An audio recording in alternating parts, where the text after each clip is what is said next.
What's up, guys? The red light is on. Welcome to the Fight Banana Show every Tuesday, 1 p.m. on the East Coast. I'm Dave Van Auken. L. Dawson, L, how are you? I'm great. How are you doing? Dude, you have been Mrs. Fight Bananas. You have been everywhere. Watch along Sunday morning, Tuesday. You have been killing it, kid. Killing it. I'm here for it. Let's go. I love me some extra Fight Bananas content. I love it. I love it. So much to get into, guys. Pack show. Sam Alvey, Karate Combat Heavyweight Champion. He's coming on. Winner from UFC 313, Joshua Vance coming on. Always Savage time at 2. Later in the show, 2:30 on the East Coast, Danny Sabatello. One of the best fighters on the mic. That's like my main questions. Like, dude, you can be a WWE superstar if you wanted to. If you ever got TKO. But really cool. I think it's going to be a good show. So much to talk about. We have a new world champion in Megaman and Kalayev. A killer co-main event in Justin Gaethje, which I had no idea why he was an underdog. Still don't know. I won money, so we're going to keep it moving. But first and foremost, let's talk about each other, L. So I'm going to give you I think it's called like a trump card, and maybe the name pun intended. If I ever tell you, it's like, hey, I got a big event, the night before, if I'm at Island Fights, if I have to tell you, hey, I have to drive through the night and I might have to do something the next day, be like, no, Dave, like, here's my trump card. If you're driving through the night, you are booted from the next day's activities. Okay. I'm giving you that card. I was Deal. I think that's fair. You will never have to worry about that because there's absolutely a 0% chance that I will choose to drive instead of get my 7 to 8 hours of sleep. So you will never see that happen in my world. Just crazy. Why I did that. I was in Biloxi, Mississippi for Island Fights 87, which was awesome. For one, it was at the casino, the Hard Rock Casino, which is really cool spot, good spot, great casino, hotel, sports bar, the whole thing, great restaurants. And then the venue where it was at, it was so cool. Like, it was a perfect venue for a comedian. Like, it had a theater, like a stage and a second, part of it. Such a cool spot for fights. The fights were magnificent. They were awesome all night long. Great night. But I'm telling you guys, I know we're live. It's 1:03 right now, L. You guys can put us in the background for 15 minutes, pause us, go to Island Fights on the YouTube channel and watch Cam Teague versus David Sellner. L, this fight was incredible. It was the best fight I have ever called. It was insane. Insane. I still have not watched it. I haven't, I have to be honest, but I have seen some insane highlights from the fight. Sean said he'll be your chauffeur next time. Dude, take him out. Fly him in. I'll fly you in, dude. That'd be cool. So, like, driving, and then I would take a 6-hour nap on the way back. I don't know how Zoner didn't go down. Yeah, okay. So, Sean, you watched the fight. I'm telling you, L, it was incredible. It was. I don't want to get you too hyped because I probably am. I like during the fight, I was like, dude, Stephan Bonner, Forrest Griffin would be proud of this fight. It was incredible. Dave, if this isn't exactly like Oral By versus Rumbetsky, I'm going to be so disappointed. I think it. I doubt that, but I will give it a shot. Very cool. So that was great. Devin Cushion won the main event. He's 16-0 professional boxer, guys. And with everything that's happened in boxing and Dana White taking over TKO, we didn't even mention that. I had on my notes last week, and we had a big packed week, so we never got to it. As a mixed martial artist and with your husband with UFC and Dana White and all that stuff, do you like it? Do you care about it at all? Do you think it will help the sport of boxing? What's your take with Dana White and Turki Ashik and TKO kind of having its own boxing league? I mean, I think that the only reason boxing has started to become more interesting to a lot of us in recent years is because of Turki. And so I don't dislike it by any means. Obviously it's wild to see all the different things that Dana is involved in and how he manages to keep up with them. But as long as he's doing that, I don't see a problem with it. I feel like the issue in boxing specifically is you don't see the best boxers fight each other. Right. And I feel like the money with this TKO deal is there where I think they can be attractive enough to these young prospects and these exciting boxers to set up fights that we actually want to see. And that's a good thing in the sport of boxing. And I think Dana White having his hands in everything just gives fighters more opportunities to fight under different banners, most likely at some point. So, we already see a retired UFC veteran in Power Slap. Maybe we'll see some other crossovers later on. For sure. Like, the only thing that I'm right now intrigued with, and I think I know the answer. But I'm, until we see it, no. I am intrigued to see if they're gonna like keep the UFC. It's worked, right? Like what we do, we have fight nights, we have a pay-per-view once a month. Like boxing really doesn't have a lot of fight nights. It's like Canelo fights on a pay-per-view Right. once now a year, twice a year. And it's just like, the schedule of boxing is just a smorgasbord. Like, hey, we know on Mexican Independence Day, we're going to have a big fight. And July 4th, we're going to have a big fight. Like, it's just not like UFC, Saturday fight night, pay-per-view, maybe a week off fight night. You know what I mean? Oh, that's what I mean, Sean. Like, I don't know. Like, I don't know. That's my next point. I don't know if they're going to bring all like regional young talent that's not under some big ones. Devin Cushing's 16-0. Like, if you're a 16-0 mixed martial artist, you're in the UFC. So, like, does Devin Cushing go into this promotion? Are they just going to take the main big boxers already and then rank them? I'm really intrigued. They will. That's the thing is, I don't think they will do that. I think that the beauty of Dana White being involved in something like this is where we have the opportunity for a new promotion that's not being run like a GFL. We have Dana White and the UFC have been phenomenal at developing their own superstars. They are so good at that. And I would imagine, while yes, they may have some fights, if people like Canelo do want a piece of the pie, I'm sure they're not going to say no. But I think their focus is probably going to be developing their own superstars. Like, I could absolutely see this new boxing promotion pulling a Devin Cushing in and building him up and marketing him really, really well, because that's what they do best. And that's why the UFC is the number one promotion. But I also like, maybe this is an opportunity for the UFC to maybe not do quite as many pay-per-views. Maybe make the pay-per-views bigger, do less of them, and mix in some of these boxing shows and use the MMA fan base that they've done such a phenomenal job of building. Use that fan base and market these boxing shows to them. Elle Dawson, this is why she gets paid the big bucks. One of the best in the industry. Guys, this is our main topic. Sam Alvey will come in 15 minutes. And guys, we will get into UFC 313. I promise. We'll get into it. I know every show, hey, what's Ed Kalaev going to do next? And Justin Gaethje, he won. We will get there like every other show in the world, but we are broader than that. We like to talk big, huge topics. The UFC, and I think we are very pro UFC. I think everything has their faults. I have my faults. Fight Finesse has their faults. But as a company, we're very high in the UFC. We love that they give us content for us to watch and enjoy every Saturday. I love watching the UFC. But one thing you just said, and I brought it to kind of your attention off air, we'll talk about it the fight nights, but real quick on the pay-per-views. I remember back in the day, and then I'm two different phases. 8-10 years ago, there was like 4, 6, or 8 pay-per-views, and every single fight was a BJ Penn, Luke Rockhold, a championship match, a key heavyweight, Ronda Rousey. Like, every fight was so big. Even a couple years ago, like maybe even before pandemic or even right during the middle of it, dude, Justin Gaethje fought Dustin Poirier in the first fight of a pay-per-view. Now, like, there's just no way. Like, that would be a main event or a co-main for sure, like we just saw Gaethje. It's like, it's so watered down. This pay-per-view we just saw, and I was super hyped for it. The first fight on it was Rufy and King Green. And dude, Rufy is awesome. And we'll get into the Fight in Nerds later in the second hour for sure.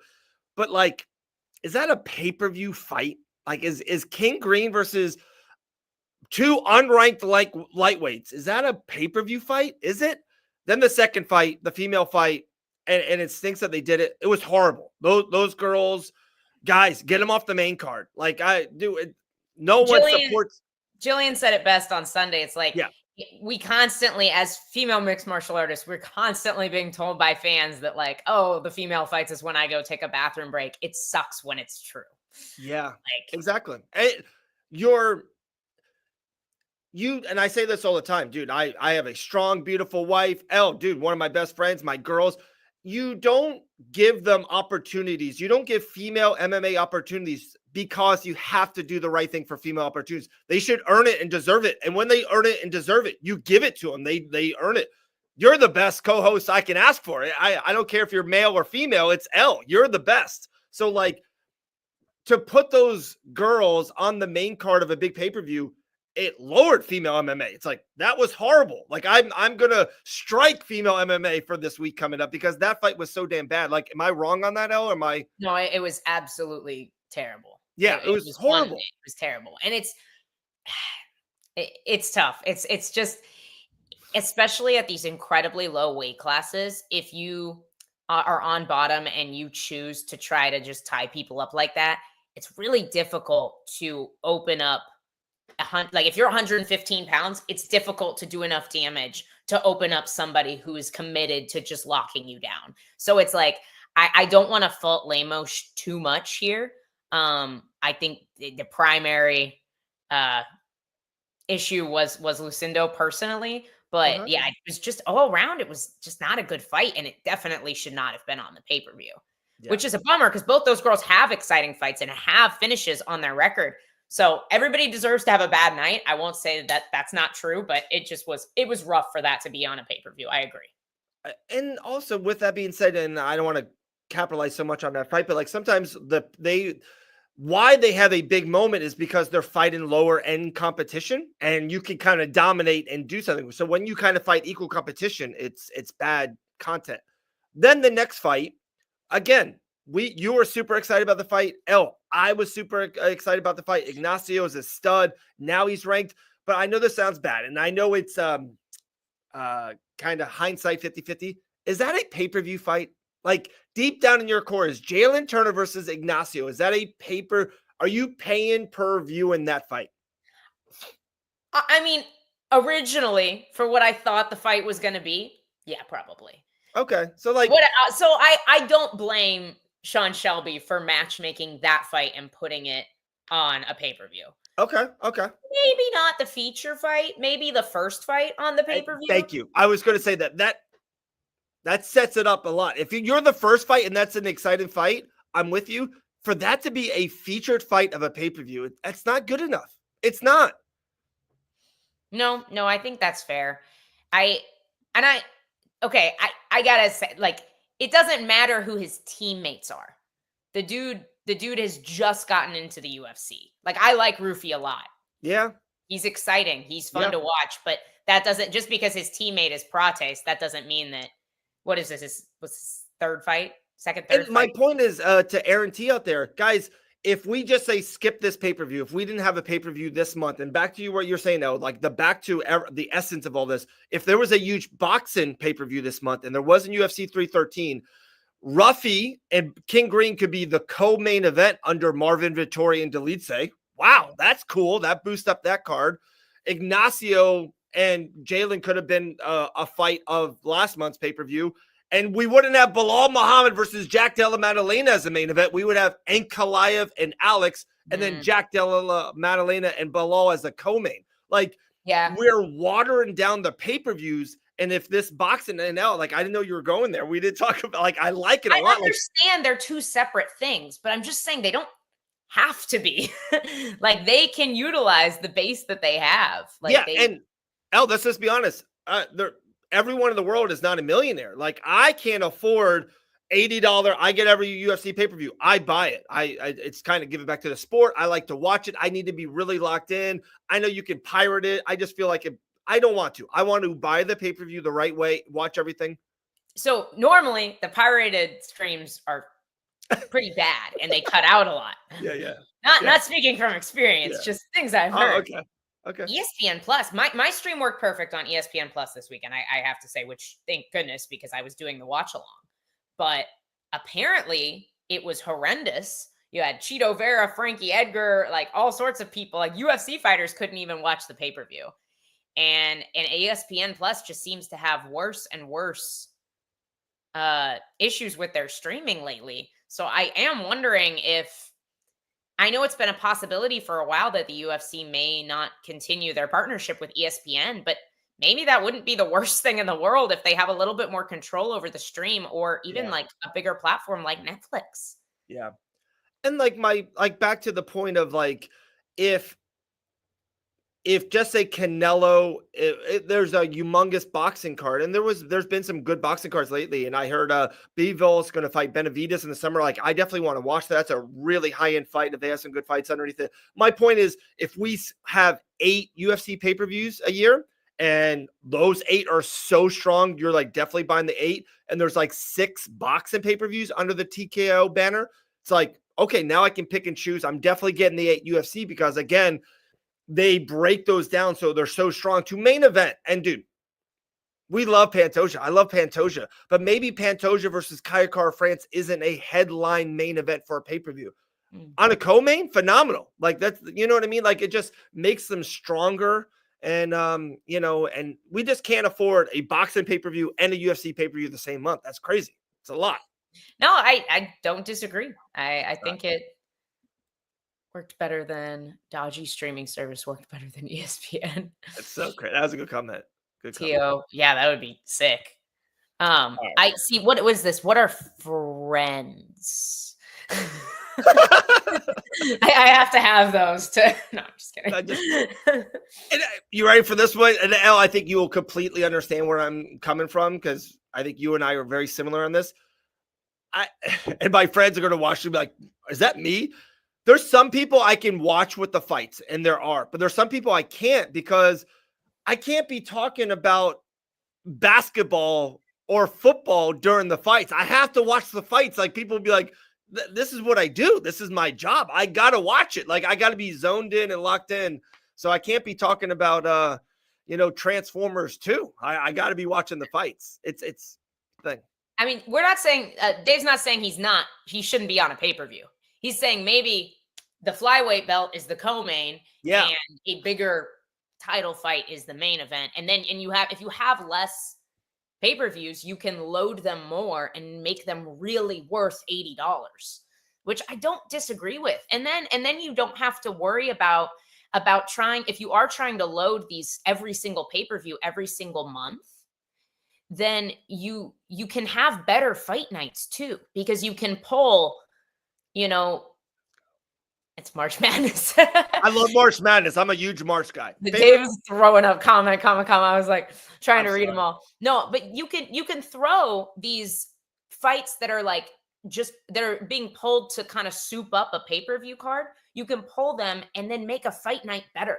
Make it a co-main of a fight night. Make it a main event of a fight night. And so I think it's worth doing something like that. Maybe. I understand that. I don't know what that would do to the UFC's profit margins.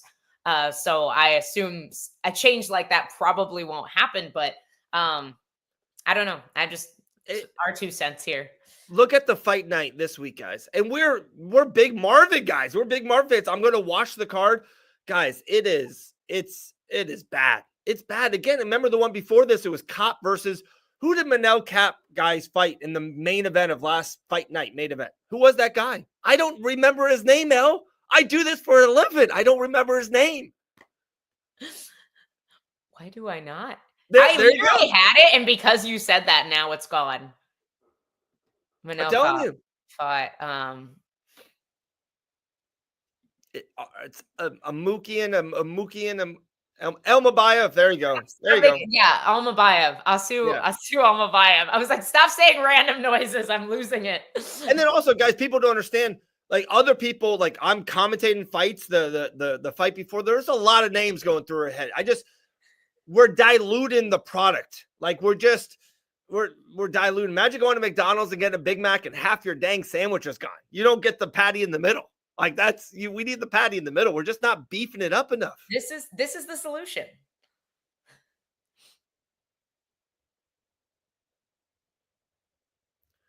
But no, Dana White considered series all year. 12 fight night. Wait, 12 fight night card 5 times. Wait. Oh, maybe a 14 fight pay-per-view card 5 times. Yeah, I actually like this. Okay. Sean, Yeah, I like this. Dana White Contender Series all year long. Yeah, solves 12 the regional fight night MMA card 5 problem. times a year. I don't mind this. Actually, maybe give me some more fight nights. Double the fight nights. Yeah. Because I want fights. We can fill if they do less pay-per-views, we can fill more fight nights. Yeah. And we can have, and there's a reason too. This is kind of like, it sucks because every time they do a fight night in London, it's killer because they load the London fight night. I think the UFC is a captive audience that wants fights every week like we are football. So we are getting quantity over quality. Yeah. No, which is why they could put boxing fights in front of us and we would watch. Especially if they're the ones promoting it and they are putting all the best guys on the same card. But the London fight night is going to be loaded because it's full of all the fighters from that entire region. They kind of try to do the same thing in the US where it's like, oh, we're having a Seattle fight night. Let's load this with all the Seattle cards. It's like, okay, but Seattle is a city in the United States. It's not as big as the entire UK. So there's obviously going to be less exciting fighters that are out of Seattle than there are out of an entire region of Europe. Elle, what are you wearing? It's my Team Jesus jersey. It says Ephesians 6:13, and on the back it says Team Jesus. There we go. I wore it on Super Bowl Sunday. It's the only football jersey I have. At least you're not wearing a Broncos shirt, okay? I'm down with Team Jesus. It's a car, Dave. I'm gonna buy you, like when we're rich, I'm gonna buy you a Bronco. Just out of spite. Actually, that's the second most nicest thing you've ever said to me. Man. It's the only car I'll buy. Grant's gonna win the world champion, and he's gonna be like, dude, I want to thank my mom. I want to thank Elle. I love my beautiful wife. I want to thank my mom and dad. All right, Dave, here's your keys to a new Bronco. I'll be 4th on the list. Maybe. All right, guys, let's get into UFC 313. I think Sam Alvey's late. This might be a train wreck of a show later if everything happens, but we'll see. But all right, we have a new champion. 22 minutes and 46 seconds before we're saying this. Megamind Ankalaev is the new champion. Elle, I know you were on 9 different shows. I will wear that. I will wear that. I said I will wear that if you send me a Chiefs jersey, Sean. Send it to ATT. I will wear it. I'm a small. What's your take on Ankalaev winning? I've been seeing some stuff on judging and where did you score it, but did you have Ankalaev winning? And what did you think of his performance? And what did you think of Alex's? Poetan fans are using the horrendous decision in the Francis Marshall fight as an excuse to pretend that Pereira won that fight in any way, shape, or form. If we're going to be upset about any fight on the card, it shouldn't be the main event. When it comes to judging, I thought it was pretty clear Ankalaev won the fight. I've never seen somebody win a fight where the only thing they do is kick the calf and back up. I don't know how that's winning a fight. I was disappointed in Pereira's performance. I thought he would look better. I don't know exactly what it is. I'm trying to remember who said this. I want to give credit where credit is due, and I think it was spot on. I think it was Aljamain Sterling. Aljamain Sterling talked about this in an interview, and he was like, I think his problem is that he is just too active as a champion. And that is why he's so beloved by fans. Like, I'm a huge fan of Alex Pereira, but I don't think it is really a situation where anybody should be fighting at the very highest level and be defending their title 3 times in 7 months? Is that what it was? Yeah, 3 times in 11. That's just too much. It's too much. I don't disagree with Shot of God here. Like, bro, they have their money. I love when fight of the night. I love when 50K goes to somebody that really, really needs it. Like somebody on the prelims. Like, that's a good point. I like that fight, by the way, too, a lot. That fight was awesome. A great fight. But it says Magomed Ankalaev. Why does it sound like he's saying Megamind? I love that movie. My kids and I watch that movie all the time. So you might be love Megamind. That is like a top 5 movie for me. So awesome. So awesome. All right. It's still aggressive. Like, how in any way, shape, or form was Pereira the aggressor during the fight. He Like, wasn't. I'm not saying it was a great fight and Magomed Ankalaev like super duper dominated and I loved how he fought either. But he still very clearly won. Did Merab win the fight against Jose Aldo when he failed 16 takedowns? 100%. I've never heard anybody debate that. You know? Is that me? Oh, Yep. Sorry. I Oh, forgot to put my do not disturb on. Oh, good. Boom. My main thing on it, and I want to give Ankalaev some credit, and we'll kind of get into him and what's next for him going forward. The one thing I want to say, and like, I think it's a false narrative that Alex is too busy.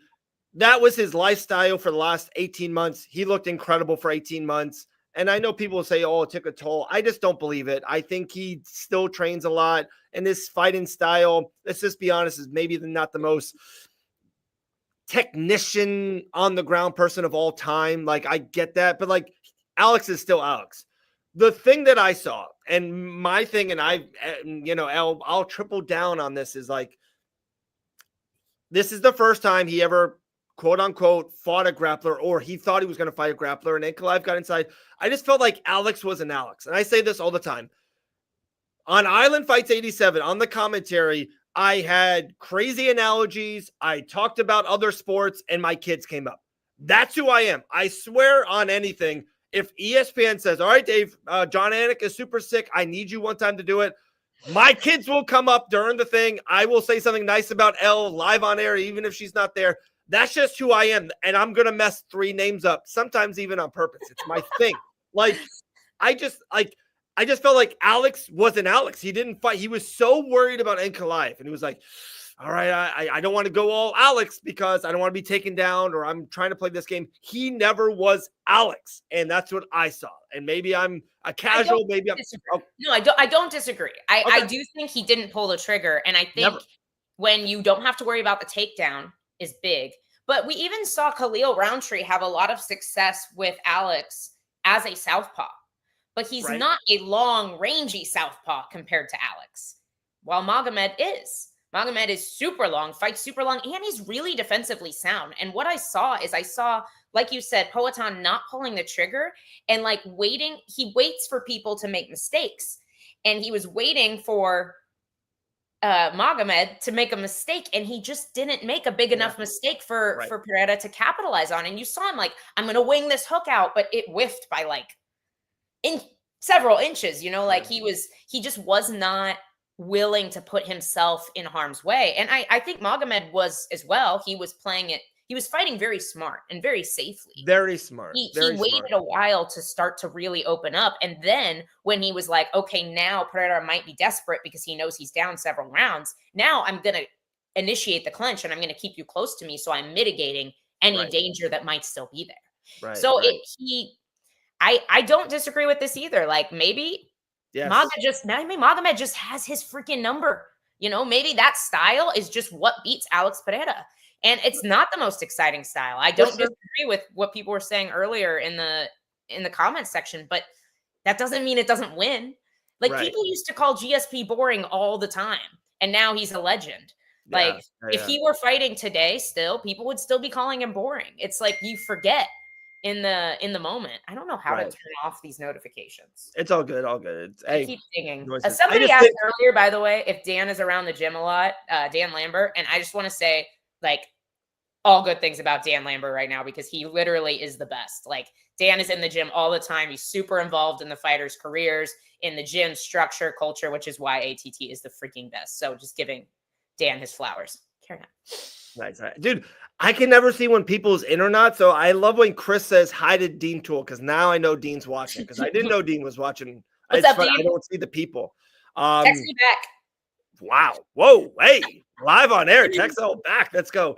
But back to Alex. I just felt like I don't believe on anything, like I said, of the travel and the time, and should he went to Australia. We talked about that Strickland. Yeah, I wouldn't have done it, but like that's part of his thing. Like that's who makes Alex. And I just think that he just never got off. And I just think that also too, we do this so many times when someone loses, it's like he's the worst ever. let's just give Ankalaev credit. It was a close fight. I had a 3-2 to Ankalaev, so it wasn't a landslide by any means. Dude, Ankalaev hasn't lost in what? Not 7 years, 6 years? Like, why can't we give him credit for being the best 205er in the world right now? I get it. Like, there's super, super loyal Poatan fans out there. And they should be, because he's a freaking monster. He absolutely deserves to have a fan base like that. But that doesn't mean we get to just ignore reality just because we like somebody, you know? Yeah, for sure. If Dean is still watching, I keep on saying it, and tell me if I'm off. I think the Zeldner versus Teague was the greatest fight in Island Fights history.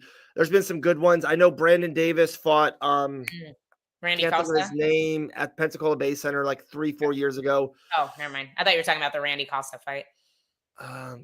Oh no, that was the worst fight in the history. That was we don't talk about that. That's the fight to be not talked about anymore. All right, that's banned in the show. My bad. All right, Justin Gaethje. Are we cool on the main event? Oh, what's next for Ankalaev? Would you rather see a rematch against Alex? Does Alex deserve the rematch, or do we move on with Yuri Prochazka? I want to see Yuri. I want to see Yuri. Wow. In there. I even if Alex beats Magomed the next time, which could possibly happen, I don't think so after seeing the fight. But even if he comes back and beats him again, I expect it to be the same kind of fight. I think it'll be very slow, very methodical, very grueling, and not super exciting. Yuri Prochazka doesn't know how to have a slow technical fight. Yeah. And I think his explosiveness, awkwardness, and everything. I think Ankalaev probably still beats him? However, I think Yuri is the most exciting matchup for this is the fight. Max Mustafi versus Brandon. Okay. Watch that fight. Fight to go back and watch, guys. Yeah, YouTube that fight. Holy. All right. And yeah, I agree that Alex probably gets the rematch if he wants it. Dana White essentially already said so. Yeah. But I think that there's more exciting fights for Alex too. I think that putting him at heavyweight to fight Tom Aspinall, if he so wants it, I don't hate that idea either. But you also have Jan Blachowicz and Carlos Yulberg fighting soon. So it's like, but I do think Yuri is above them, and he just beat Jamal Hill, former champ. I think it makes sense to put Yuri in that spot. And also, let's talk about Jamal or Roundtree, whoever wins that fight, and if they win in exciting fashion, because Ankalaev is a new fighter, those guys have a shot too. Yeah, Sean said it literally as you were talking about it. No, 100%. I think that's we talked about it earlier, Dean. You got to be here for the whole show. Yeah, great win for him. He's officially ranked. Ignacio, number 15th in the UFC lightweight rankings. Congratulations to him. It was so funny. G talked about it. Jillian and Ignacio both on an Island Fights card as their debut. Crazy. That's awesome. That's awesome. Retired Jalen Turner at 29 years old. I know. Such a shame. Like, is it in your gut? Is it more of a like, dude, he tried so hard. He's probably super down on himself with the Moicano fight. Lost this one. It's like, I'm out of the 15. I'm out of the rankings. It's going to be so tough for me to get there. Or do you think he's just doesn't want to do it anymore? I don't know. I kind of wonder if he doesn't love fighting anymore. I don't know. I don't know. Like he didn't seem all there in this last fight. I didn't see him making the best decisions. You know, I feel like he hurt Ignacio on the feet to the body, which is why Ignacio started wrestling super hard immediately. I feel like he had a lot of opportunities there too. That he was like in the triangle, out of the triangle, had a really good opportunity to get back to the feet, and you didn't see it. You know, I feel like Turner just doesn't want to be there anymore, which is a bummer because I feel like he has glimpses of greatness, you know? Right. He really is a special fighter. You don't see a lot of people built like that with that athleticism. He's very special. And out of all sports, you can't fake. Like you can't not want to be here and be here. Out of all sports. You can't sit on the bench while somebody else runs a couple plays for you. You can't, there's no, it's you have so to be tough. In it. And especially against Jalen Turner, we talk about it. Like you fight Moicano, Ignacio, guys are not even right. Ruffy's not right. Like all these savages, Klein, these guys are just coming through. God forbid if he fights ranked guys like, Grant and Fiziev, who we just saw, who looked phenomenal. Like, there's just no easy fight for Jalen Turner. You just don't get fights when you're that high. Talking about Rafael Fiziev. All right. Justin Gaethje, Dan Hooker. It was around 12 days ago. Dan Hooker got hurt. Who's going to step up and fight him? Rafael Fiziev took that spot. And right off the rip, we saw the betting odds that Rafael Fiziev was the betting favorite. And I was like, wait a second. These guys fought 18 months ago, 20 months ago, and Gaethje beat him. Okay. All right. Pretty decisively, too. Like 2 out of 3 rounds. Then after that fight, if everyone remembers, Justin Gaethje head kicked Dustin Poirier to a out of this world. Then he fought Max Holloway. Max Holloway dominated him, knocked him out. For sure. But who doesn't lose to Max Holloway? Rafael, after that fight, fights Gamrot. Loses because he tears his ACL, hasn't fought since. How is that? How was Gaethje an underdog? That was like free money. I don't understand. I kind of do get it now after seeing it. If it hadn't been a short notice fight, because I think it was pretty clear Fiziev was like, that is true, Chris. Yeah, I remember Chris was like, this is the first time he's not going to bonus. I think it was already a close fight. And Fiziev had a really fantastic first round. And then when he came out in the second, it just looked like he was a little bit out of juice. And so I do wonder if that rematch had happened with Fiziev with a full camp, if that had looked differently, because it was super close. And I feel like there just isn't as much, there's not as much stuff at the end of Justin Gaethje's punches now, is how it looked in this fight. Ooh. Like when you saw him in the first time, like the first time they fought, like this super sharp jab that destroying Fiziev's calf, Fiziev's eyes messed up. Right. Good point. I feel like this time he was connecting, but he just wasn't connecting as hard. And Fiziev seemed like he could just kind of walk through a lot of what Gaethje was throwing. Okay, Christian, real quick. Great point. Fiziev won the first round, Dave, and the third round was close until the end. Fiziev so gassed, so it was tough. But that's my point. He was fighting Gaethje on short notice. How can a short notice fighter be the betting favorite who already lost to Gaethje on a full camp? Look how close it was. And he came off the couch to fight him. So it's is Gaethje older than we thought? No, he won. I won my bet. He did. I won my bet. You did. And I was surprised to see him as the underdog too. Okay. After seeing it now, I understand where the odds makers were coming from. Okay. But yes, he was on super short notice, and Fiziev could have finished him in that first round. I'm not saying like he did anything wrong. It's just like, there were some pretty scary moments there for Justin Gaethje, Okay. All right. Well, we got, I believe, another minute or two. Joshua Van will be coming in. Anything else on 313? Can we put a bow on it? Is there anything else you want to jump on? We can go through it later with G. Anything else? We beat the dead horse on the Francis Marshall decision on Sunday. I don't think we need to beat it anymore, but look at this banger. Oh, that's not even a sneaky banger. That's just a banger. Oh, inject that in my veins. Inject that in my veins. Because Rufy won't shoot.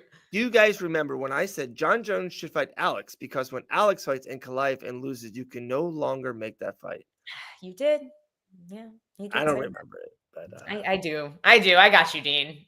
I don't think Poatan can move to the heavyweight division right now. It doesn't have the same feeling that if he won. That it had before he lost. He just lost to Ankalaev at 205er. But he beat everybody else. So it's like, what do you do with him then? You make him Ankalaev's gatekeeper? 1 second. Who are you texting, Dave? Sam Alvey. Yeah, I said Joshua. Yeah, it could be. You did argue about it. That's fair. Right here, and he argued about it. Can't do it now. That's my point. Yeah. No. Okay. So yeah, Dean. No, I agree with you. You can't. Alex. Okay. Alex was a middleweight, for goodness sake. He was a middleweight. I don't think people realize moving that much. Fighting someone at 186 or 185 for the middleweight championship, and now fighting Aspinall and John Jones at 240 and 250. No, I just think people don't realize how big of a jump up that is. I think that's absolutely wild. Yeah. No, for sure. Guys, no, I'm not happy when Bobby Green gets knocked out. He's had enough brain damage. He doesn't need any more. Stop asking me that question. It's a dumb question. A lot of people have asked me that. No, he has had enough. He's given enough brain cells to this sport. Grant versus Ignacio. I don't think that'll happen next. I could see it happening after Grant's next fight because Grant's ready to go, and I'm assuming anybody who fought last weekend is probably going to want a little bit of time before they jump back into fight camp, especially a guy that's over 6 feet tall and cutting to 155. So I doubt that'll be next. But Alex versus Kuniev. Dude, what a weird deal. Kuniev had to pull out the first time. They rescheduled the fight, but only a month. Not sure why, but they rescheduled the fight, but only a month later. So it can't have been, I don't know what happened. And then Blades gets sick. That fight's cursed. Don't ever rebook that fight again. We're never getting it. It's Tony Ferguson Habib. Just don't do it. We're never getting it again. Make something else happen, honestly. Yeah, but that's heavyweight again. Like, once again, like we said, it doesn't make sense to send Alex to heavyweight. But real quick, I want to go back on this comment. And dude, I have learned more about combat sports with Dean Toole than any other person on this planet. So I respect his opinion so much. He's shredded at 238, but like that's his max weight. Like, Tom Aspinall might be 280 pounds just walking around England, and he goes down to 266 to make weight, 265 for championship weight. This man fought Alex as a middleweight, so maybe he'll go down as alleged as light heavyweight. Maybe he is more light heavyweight. Guys, these heavyweights are humongous. And I know this is a hot take. I don't think Alex Pieda beats Volkov, beats Cyril Gahn, beats maybe not. But don't forget, Stipe wasn't 265 when he won the belt. Like, no, I agree. These 230 pound heavyweights still do really well. That 30 pounds at heavyweight doesn't make I agree. You want to know someone who's doing really well? How about this man who's 6-1 in the UFC, 13-2 all time, so just 23 years young. I got genes that are 23 years old. That is a true story. Bringing him on for the first time this show, Flyweight King Josh Van. What's up, Josh? How you doing, brother? I'm doing great, man. How you guys doing? Doing good. Good. Nice to see you. My first question for you. Go ahead. You got it, Dave. Ladies first. Ladies first, Al. I have to know what it's like to make all of us born before the year 2000 feel incredibly old as fans. As one of the first fighter to be both yourself and your opponent are born in the 2000s. Like, are we really that old? Not really, man. Like, to be honest, I feel old because all this, my little cousin, they be like, they calling me old and stuff already. So yeah. If you're old, we're screwed. So yeah, I know. That's crazy. I guess that generic question after a win, how's life going? Was the fight like you expected? There was a scramble and madness a lot of times in that fight. Crazy fun fight to watch on our end. How you feeling right now on a Tuesday? I feel good, man. I feel great. You know what I mean? Especially with a guy like getting a win with a guy like him. I did said it like before the fight that I want to test myself with a guys like him. A great wrestler. So I feel great. Obviously, like you said, a guy like him, a guy like Ray Tsuruya, who was undefeated at the time, 10-0, and incredibly dangerous. What is your take on kind of, because we saw him have these really great moments in the fight, obviously, killer throw. Was there anything that was surprising to you? And also just kind of what's your take on his game overall moving forward as another fighter who's very young in the sport and what you feel like he can improve upon? Man, what surprised me was his cardio, to be able to shoot for all 3 rounds. That was crazy. You know what I mean? Usually people would shoot in the first round, then by the second round, like they'll get tired and stuff like that. But that guy don't get tired. So shout out to him. And, he, like you say, he's young, man. He's 22 years old. I feel like if you get the right coaching, man, he do so much better. I feel like he was, in case of who he was fighting, I think they was kind of rushing him a little bit. You know what I mean? But like I said, we can't say no to a fight. So shout out to him, man. Yeah.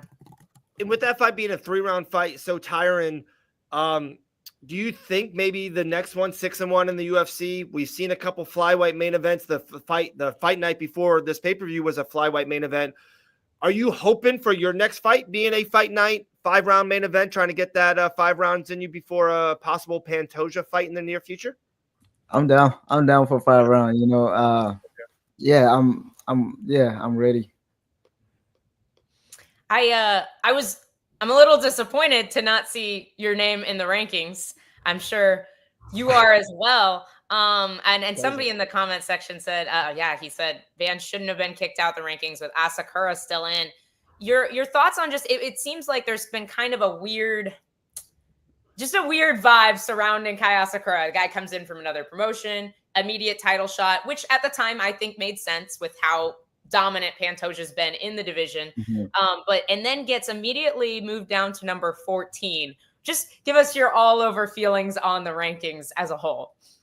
You know, with the ranking, man, I was just happy to be in the top 15 for a couple of weeks, you know, and then they decided to take me out. So now I know that all that ranking is bullshit. So I don't really. There is somebody still in the rankings that I know you were previously supposed to fight, which actually my teammate Bruno Silva. Is that I'm not sure honestly when he's going to be back. I know he's injured and whatnot, but is that a fight you'd like to maybe get back? Because he's number 12 right now. If you really want to fight me, then yeah, you know what I mean. I don't choose who I'm fighting, but if you really want to get in there, welcome. One thing that I think it's kind of fun about the flyweight division that it's a little bit it's different from other divisions. To me, the lightweight, you have to win 3 ranked fights and kind of go up like this. With Steve Ursay getting a win, he was number 8, and then all of a sudden it's like he gets a short notice title fight. It can happen quick in that division. There's just maybe not as much depth as other divisions, middleweight, featherweight, stuff of that nature.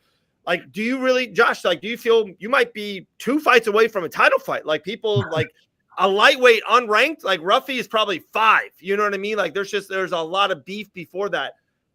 2-3 fights away, a couple finishes, you're right in that range. Do you feel the same way? Do you not? Am I off base? What do you think about being closer than what people think? Nah, you absolutely right. I feel like in the flyweight, it just depends on who you fight too, you know. Sure. So if they give me a right matchup and a right guy, I feel like I'm probably like you say, I'm probably like 2 fights away from being a title contender. So that's why I gotta stay on the grind, man. I gotta stay on the grind every day. This is a great, becoming one of my favorites. Let's go. Always exciting for sure, man. We love to watch you fight. There was a great question here in the comments as well. DC said that you started training wrestling late and and we're all very impressed with your grappling defense and just how well it fits into your game. So just tell us a little bit about your grappling background overall. My grappling things, when I first started training, I hated jiu-jitsu so much that, you know what I mean, I had to ask my coach, I'm like, so I want to be a fighter, but do I really have to do this jiu-jitsu stuff? And you know what his answer is? Like, yes, you definitely got to do it. So like, I don't really pay attention to the grappling side, so until I got to 4 ounce like 2 years ago. And you know, when I make my when I was gonna make debut in the UFC, like they scheduled me for a contender series. That's when I start training wrestling. That's crazy. That is crazy. I heard Manel Kopp in an interview recently was like, no, I thought jiu-jitsu was very gay. So you were of the same mindset as Manel Kopp. When I walk into the gym, I was like, why do grown ass men hugging each other? You know what I mean? I didn't know what fighting was until I was 17, 18. So, you know, it was weird for me. Got to be ready for Pantoja, right? That's why I was so happy with my last fight, you know what I mean? Like, prepare me for the future and stuff like that. Yeah. So, my man, with that being said, like, were you a fan of it? Like, did you watch, you know, Mighty Mouse in that run coming up, or now are you like kind of catching up with everything? Like, holy crap, I got to watch all this stuff, or are you a person that doesn't like watch people, you know, TJ Dillashaw and Cejudo, stuff of that nature? No, I didn't know what UFC was. Like, I know everybody know what boxing is, right? I didn't know Yeah, what yeah, yeah. UFC MMA was until Conor McGregor and Mayweather fought. Wow. You know, when Wow. they keep going back and forward, I was like, "Who's this white crazy guy?" And then I do some research. That's how I know UFC. You know what I mean? And Wow. my like a couple of my friends, they see me fight in the street, and you know what I mean, in school and stuff like that. So they was like, "You got talent. You should do MMA." I was like, "What is MMA?" And then do some research and stuff like that. So that's how I know UFC and MMA. Wow. That's crazy that we're now in a generation of fighters that didn't grow up watching Demetrius Johnson. That's how old we are, Dave. I know. Oh, That's we're where up there. we're We're at. up there. We got Josh, man. He's like Fortnite and banging in the street watching Connor versus Floyd. I love it, and he's one of the best in the world right now. Josh, you're one of the best flyweights on this planet. It's crazy, Thank you, sir. crazy, man. Panto. It seems like the rumor on the streets, and maybe some birdies have told some of us, maybe we're going to see Pantoja and Kaikar France next early in the summer, maybe in New Jersey. I don't know. We'll see. How do you think that fight goes? Are you rooting a certain way, or do you not care at all and you just want to see a banger? I just want to see a fight.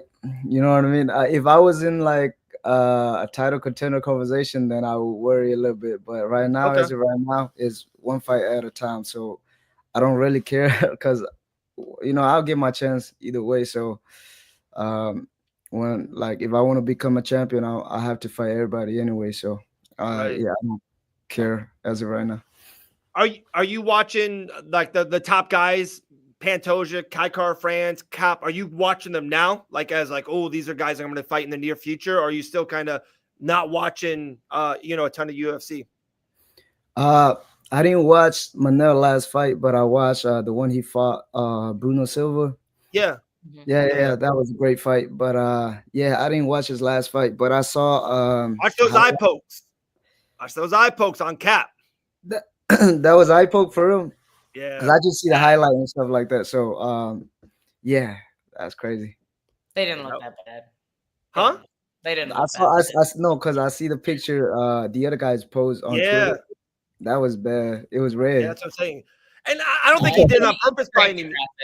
Didn't look quite as bad as Cejudo's eye, but it still didn't look great. Still didn't look good. Did you think it was on purpose, the eye poke, or was just an accidental? No, it looked like it's just his style. He's long, and it was like it slid across his face. Yeah, yeah. Man, talking about Cejudo, man. Come on now, why you hating on me, Cejudo? Oh, he's hating on you? was talking about you? Nah, man. It's because my opponent, he was offering to train him and stuff like that to fight me and shit like that. You know what I mean? I saw a post on Twitter. Like, come on, Henry Cejudo. Aw. Hey, Cejudo was on this show like a little while ago. Well, I'm gonna send him this video. I'll be like, hey, don't be hating on my guy Josh, man. This is the first winning thing side. Cejudo did was this is the A side. Talking about us wrestler gotta stick together. Come on now. Tell Cejudo you're a wrestler now. Be like, hey, I got cauliflower now. Yeah. What? Yeah. Man, I love it. I love it. Can you tell us real quick a behind the scenes or a fun story that you had out there in Las Vegas that maybe you told people out there or whatever, but something with you and your team or with a fan or something, fight night? Did you kind of like a behind the scene good story out there UFC 313 weekend? Every fight week, we always have fun. You know how people are like, we about to fight, and then they acting like we not like that. We like to joke around and stuff like that. But the funniest moment was when I walked out. I was about to fight and I walked out. I saw my mom in the crowd and I was trying to give her a hug. I guess she was nervous, so she don't know what to do. So she just slapped my face. I was like, oh shit, I gotta get the fuck out of here. So I walk into the cage. I was like, oh damn. Is that on video? Do you have that? I hope not, because I didn't see my walkout videos, but yeah, because I was trying. Yeah, they went to a commercial during his walk down. Yeah. There has to be a video of that out there somewhere. We need that. We need that. Future champ right there. Wow. Josh, huge fan. Al, anything else for Josh? No, just big congrats, man. A beautiful performance. Obviously, you're always a treat to watch in the octagon. We had a blast, and I'm sure we will as you work your way back into the rankings, hopefully very soon. Yes, That's for sure. For sure. Guys, 13-2, 6-1 in the UFC. Rising superstar, soon to be flyweight UFC world champion, Joshua Van Man. Appreciate your time today. Thank you. Thank you for having me. All right. Thanks, There we go. Joshua Van. Dude, that kid's a stud. Yeah, He is good. It's so fun to watch. Somebody said I'm surprised Josh's first fighter was McGregor and not Max. And honestly, he That's has a good point. a very Max-esque style, you know. So Dave just walked away, just left me here. What do you have? I'm not even gonna lie, someone brought me lunch live on air. Who? Susie? I don't even let me check it out what it is. Don't even know what you ordered? No, I didn't order this. It was just a really nice fan bringing me something to eat. It's a fish sandwich. I don't like fish sandwiches. Somebody sent you a fish sandwich? Yeah, I'm not lying. Who sent you lunch? Where's my lunch? It's not bad. Checkers fish sandwich. I'm hungry. So hungry. Checkers has fish sandwiches? I guess. I can't really go to Checkers. There's really nothing I can eat there, but yeah, I'm sorry, dude. I will say their milkshakes are pretty solid. Checkers has good milkshakes. The older I get, that's all I want. If I could just eat milkshakes for breakfast, lunch, and dinner, I will do that. You're preparing yourself for when you have dentures and you. I know it's horrible. Dave's gonna be here with his milkshake. All right. Gillian popped into the green room at the best time of me making fun of future toothless Dave. I know. Joshua Van was an awesome UFC flyweight. Now, the star of the show, and Sunday Morning Brews, absolutely killing it. The one, the only, future Canadian champion, Gillian the Savage Robertson. What's up? Oh, wow. You remembered, Dave. What's up, You're very red today. I like it. Oh, thank you. I don't look at that, though. What is that a robe or a hoodie? It's actually a hoodie. It's just an extra large hoodie. Dude. So, it works as both, I guess. It's phenomenal. It's phenomenal. I'm a huge hoodie guy, so I'm very jealous over here. Oh, yeah, I love getting something that's like obnoxiously large for me. So I'm like, this goes like almost down to my knees, but I'm like, it's perfect. Love it. Those are the best. I have K-Rock gave me like a hoodie. I think it's a weed company actually. And it's like the inside of it's the softest thing ever. And it literally touches the tops of my knees. It's the best thing ever. It makes sense that it's a weed company. I think it's a stoner thing. Oh yeah, for sure. They're just at home in their cozy clothes. What a life. What a life. Dude, this is a great question. We'll answer it. We're a UFC show, but dude, I mean, an MMA show. Random question. What shows are y'all into? L, I'll let you take it away, then G. And then I got one. Right now, Grant and I are rewatching a classic. If you guys missed it when it was out like live, this show came out in 2006. And I used to come home like I think it was on Tuesdays. I would come home. My sister and I would watch this show.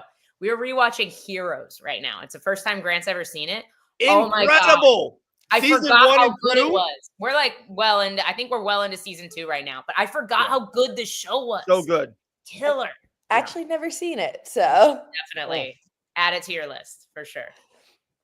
So I don't know. It goes bad after season 1 and 2. It goes bad, but 1 and 2 is awesome. Oh. Yeah.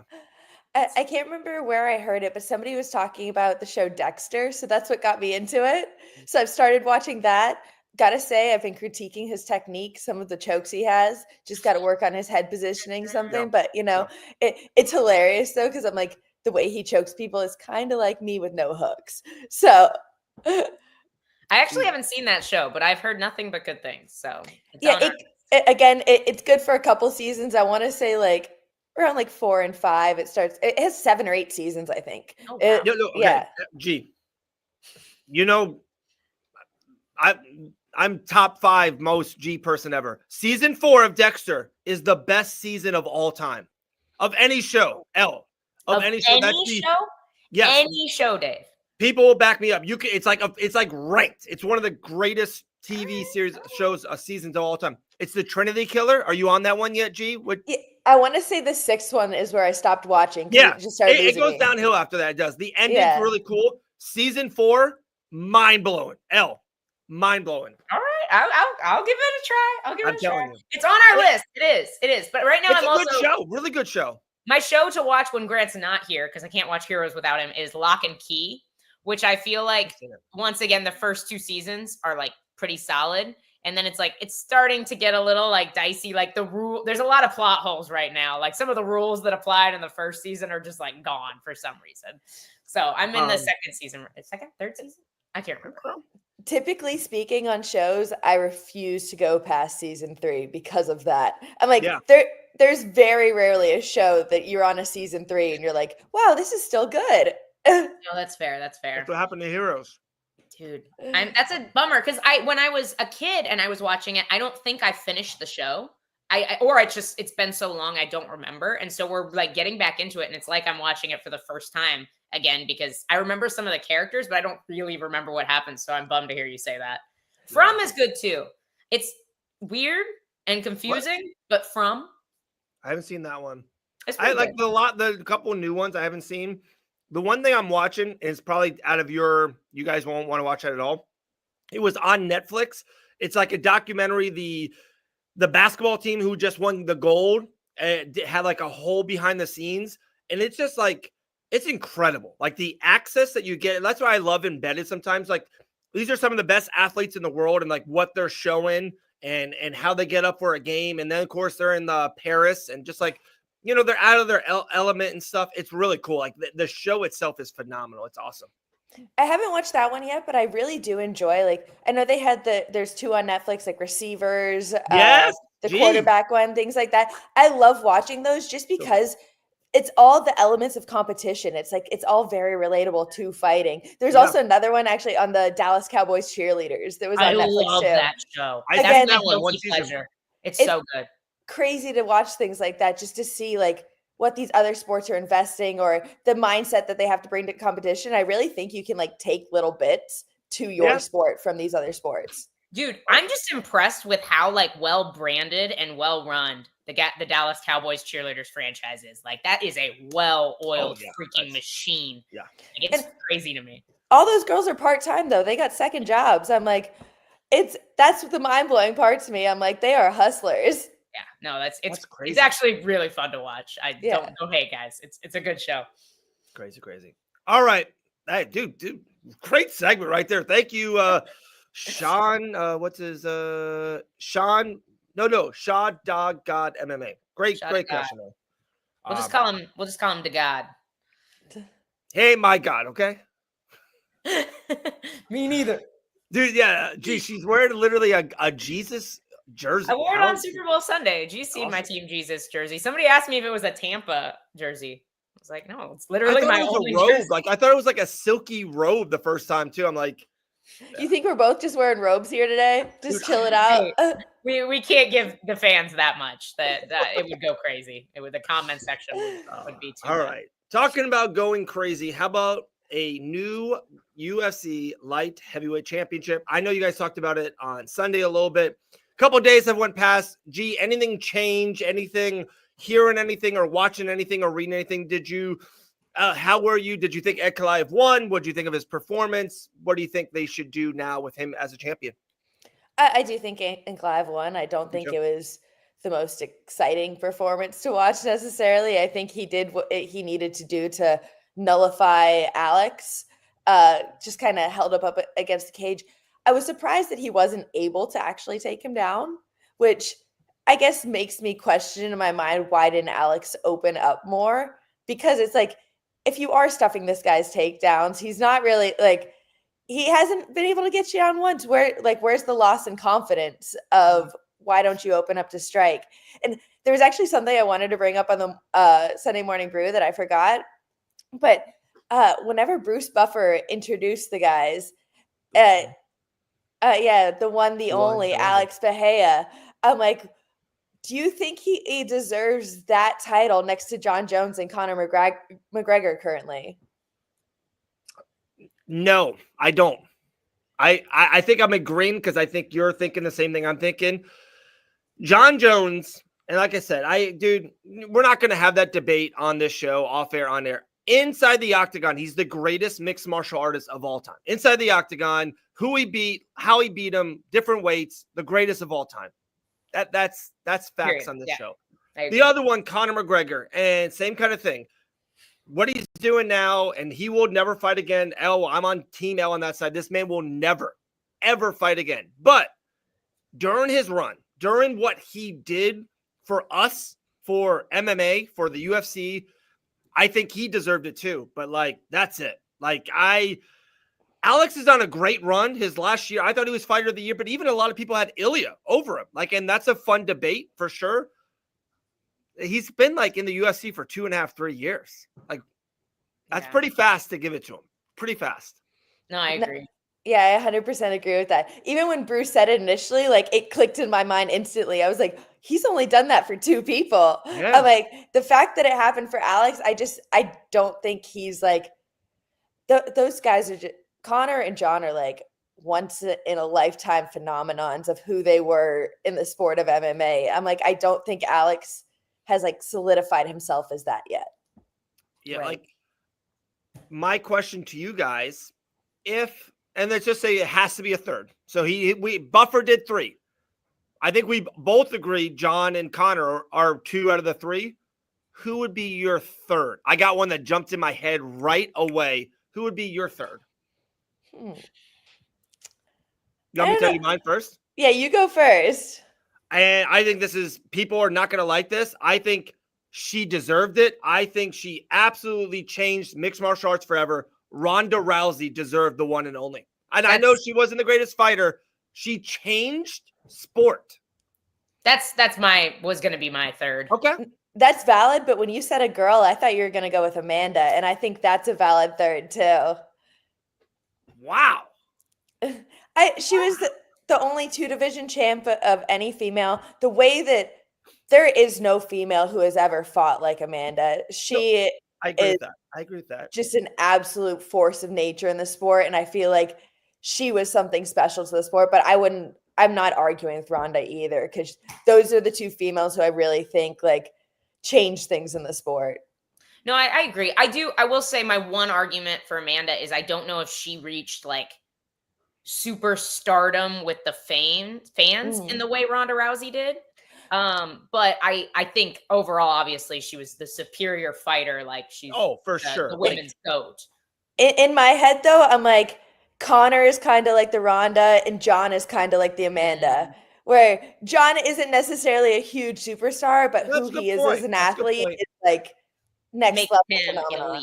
That's a good exactly. Point. Yeah. Oh, it's a good point. And like I kind of L took it fighting wise, and they fought, and we saw what happened when they fought each other for sure. So like they're not even on different galaxies, but just what Ronda did, like at the time, like again, like I'm not going over old history, but Dana's like, no, females won't ever fight under the banner. But she was so big and so polarizing and so fun and so, just popular. It's like, hey, we got to get her in here. Like she's gonna sell. She's gonna bring us business. And then that run, guys, like. I know everyone remembers the losses at the end, but she did have a 3-year run. So she was like washing people in the first round, like just armbar after armbar. It's like, and I know Amanda was definitely better inside the cage for sure, but like I agree, I don't think she ever like got so big. Well, like, it's funny because when casual fans like talk to female fighters. Like people who know, I shouldn't even say casual fans. People who know nothing about MMA talk to female fighters. Be like, you think you'll ever fight Ronda? They'll literally still ask you that. I've literally been asked that question multiple times. Nobody's ever asked that question about Amanda Nunes. The only 2 questions are: will you ever fight Ronda? And have you ever met Connor? The only 2 questions. But like people who've never seen a fight in their lives know who Ronda Rousey is, So I agree. And like, we probably wouldn't be fighting, without Ronda Rousey, Betch Kohea, that generation pioneering it, Speaking of like series, there's actually a really cool series that's coming out. Well, like they have like, I think 5 or 6 episodes. They come out every week on Amazon Prime. It's called The Dark Side of the Cage. And it goes into like, I don't know, just different stories in MMA. And they have one about like the disappearance of Ronda Rousey. But yeah, it's a really cool series. They're I think they just have 1 episode come out a week right now. That's It's cool. on Prime, you said? Yeah, it's on Prime. The Dark Yeah, Side. I want to watch it. I think we got to watch this episode and then come back. We'll do a post show on the episode, like our takes on it. Ooh, that's a great idea. G, Thank you you. have to come join us for that. We need to do just random, like a random show. I was talking to Carolina Kovalkiewicz about the other day. I was like, I want to have you on my show, but I know you don't have a fight. She's like, ooh, we can talk about true crime. And I was like, I'm gonna do a true crime episode with KK. True story. My wife's birthday is Friday. I went to the store and bought her a true crime book for her birthday on Friday. She's Good going to love husband. it. She doesn't watch the show, so she has no idea. I was going to say, you're ruining the surprise already. She has no idea. And it's one of those ones, it's called Myrtle. Like, you know how like Wordle is so big? It's like you have to like do the book and like figure out who did the crime with the murder. She's going to love it. That's actually a really cool present. Yeah. I'm going to say my kids got it for her. You know, it's all about the kids. It's Taylor and Emmy got it for her. Vice had a bunch, different Dark Side of the Day. Dude, I love that. Yeah, dude, Joshua Van interview just dropped. Guys, what we'll do after the show, I will break down just that interview and drop it on its own. He was awesome, dude. I love kind of meeting people for the first time through this show. And like, I thought he was great. Very fun guy. Jillian, in case you didn't feel old today, Joshua Van is young enough that he came up not knowing who Demetrius Johnson was. Just in case you I know, gee, I wasn't feeling old yet. His MMA moment, his like mine was like, I think everyone, like I did watch it beforehand, but like I remember at high school telling my friends, hey, Stephen Bonner, Forrest Griffin, tough finale is coming on. Like, well, you got to watch it. I remember telling my high school friends about that. He said that it was Floyd versus Conor McGregor was the moment that kind of hooked him in combat sports. I was like, what? I was like, that's crazy. That just happened. It's like 4 years ago.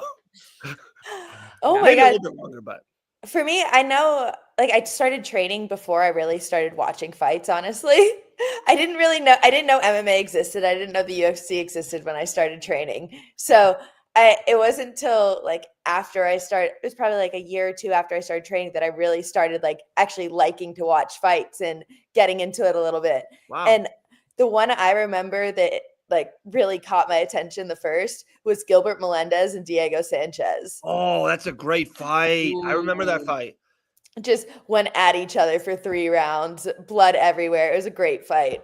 Dude, Gilbert Melendez is one of those guys. He's kind of like forgotten in a lot of these legacy MMA talks. Dude, Melendez was a monster. He was so good. No, he really was. And kind of when he got to the UFC, he was kind of like past his prime a little bit. I'm going to look up his overall record. I was like, I wonder what his overall was. I'm going to say 27-14. Well, apparently my internet doesn't want to. Oh, there we go. What's your guess, G? I'll say 23-7. Wow, G, 22-8. What? Gilbert Melendez's overall record. What the? That was a phenomenal, G. Like, wow. right there. I'm impressed. Yeah, I fought everybody too. All right. Like Strike Force, Josh Thompson, Masvidal, like everybody. Diego Sanchez, Jeremy Stevens, Edson, Eddie Alvarez. What a guy. Yeah, dude, monster. El, I'm giving you another trump card. Are you ready? Oh. So earlier, G, before you came on the show, Friday I was calling Island Fights. I wish you were there, co-hosting, doing the commentary with me. Not going to get into it. Let's talk off air.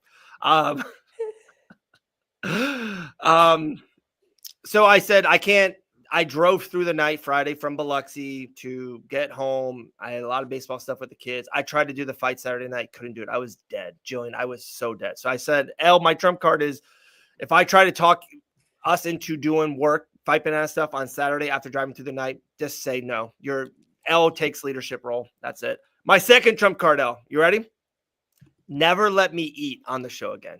Dude, I have a piece of fish stuck in the back of my teeth. I can't get it right now. I was going to ask if you needed to go to the bathroom. Dude, it's so horrible. It's like back there. Never let me eat again. I don't even know who brought this to me and why they brought it to me, but it was a fish sandwich. I was very hungry, so it was worth it. But what a bad idea. That was horrible. When I first popped in, I was going to be like, this is great podcasting right here. just eating a fish sandwich. Dude. Hey, we're big time, G. You know what I mean? Big time. Yes. All right. So Ankalaev off the board. Anything else on the 313? G. Ignacio, Gaethje, Van, Francis Rufy. Marshall. Rufy. Oh yeah. Oh yeah, Rufy. Yeah, of course. Yeah. I guess to bring up a point we were talking about earlier with like watching other sports, there was a little clip that I saw of Rufy talking on Ariel Helwani saying how he credits his fakes and how he was able to set up his knockout to Neymar in soccer because he was inspired by his fakes. So I'm like, I just found that very interesting. He's taking the way that he's faking with the soccer ball and utilizing it and being able to set up a beautiful 50K knockout. That's pretty cool. That's really cool. He Yeah. does have a very unique, like really early in the fight, he was like so low. Like for how tall he is, he got super, super low. And I was like, this is strange to see. I definitely think he's probably the most, I don't want to say most talented out of the fighting nerds, but he's the most like artistic. You know, he's out of the 4 G fighting nerds. You got Kaio, you got Ruffy, Lord Gene Silva, and Carlos Prats, who's like being forgot right now, who just murdered Neil Magny a couple months ago. Out of those 4, who becomes, or if any, if you had to guess, who becomes the first world champion out of those 4? Who? I think Kaio's on a better path right now. Okay. But I love them all, honestly. I really, like you said, Prats gets forgotten, but I love him. I think Prats is an absolute monster in there. Murderer.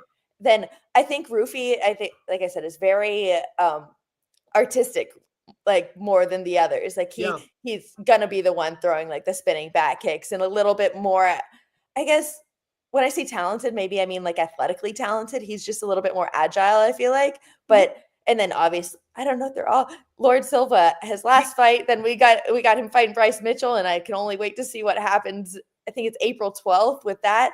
I've said it a million times, I feel like in the last month. I'm here for every fighting nerds fight. Yeah.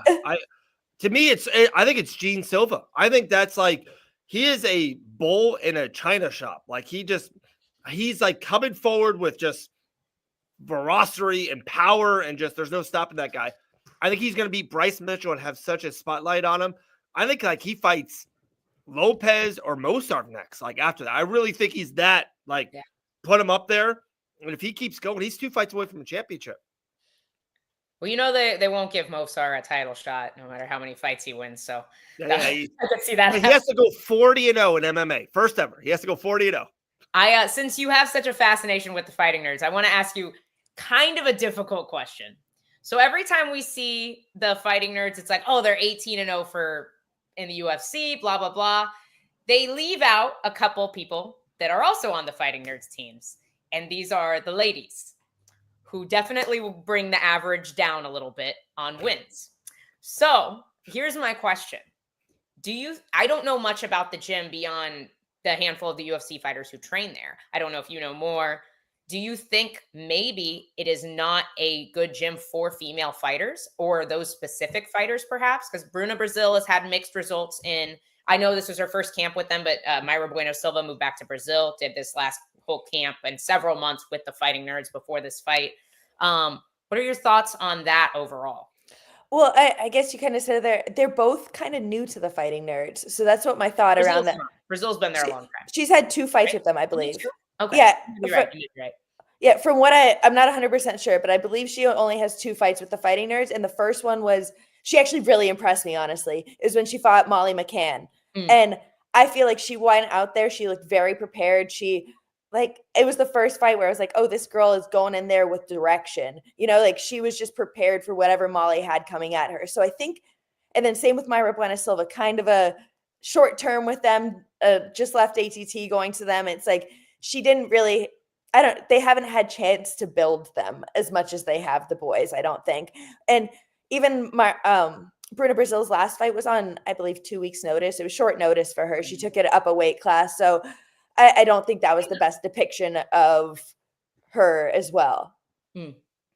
So I'm like, I think it's just they the boys have been with them longer. The boys have they've really developed the boys, where the females just have been with them for a camp or two at this point because they see something good happening over there.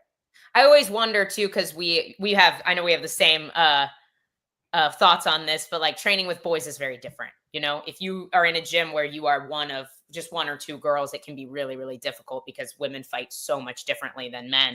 And I know you love having your ladies down at Goat Shed. I love having my ladies at ATT. So I always am very curious if they have other girls there or if it's just a handful as well, you know?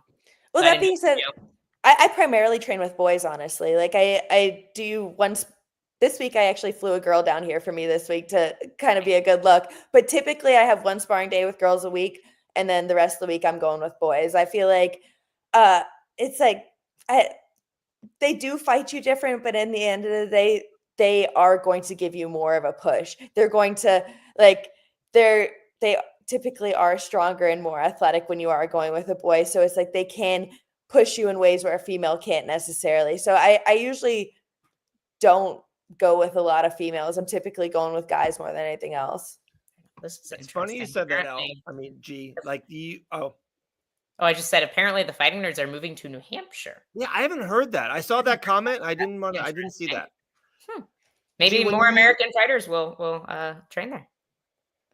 I'm kind of curious to see if they welcome. Like they have such a cool thing, especially with those four guys. Like, are they gonna dilute or water themselves down? But what I was getting, we control buttons. We can go big and long. I made you big on the screen. I got a screen here, and I want the person who gave you that shiner right now, so I could take care of him or her, so we could keep our winning streak going. Okay, G, who was it? I don't know what happens. I bruise so easily, honestly. I feel like every time I spar, I will sit on top of a girl for 15 minutes and come out with a black eye. Yeah. Every single time. I'm like, I don't know how. But today, like I said, I flew a girl down here for me this week. Her name's Anna Crutchfield.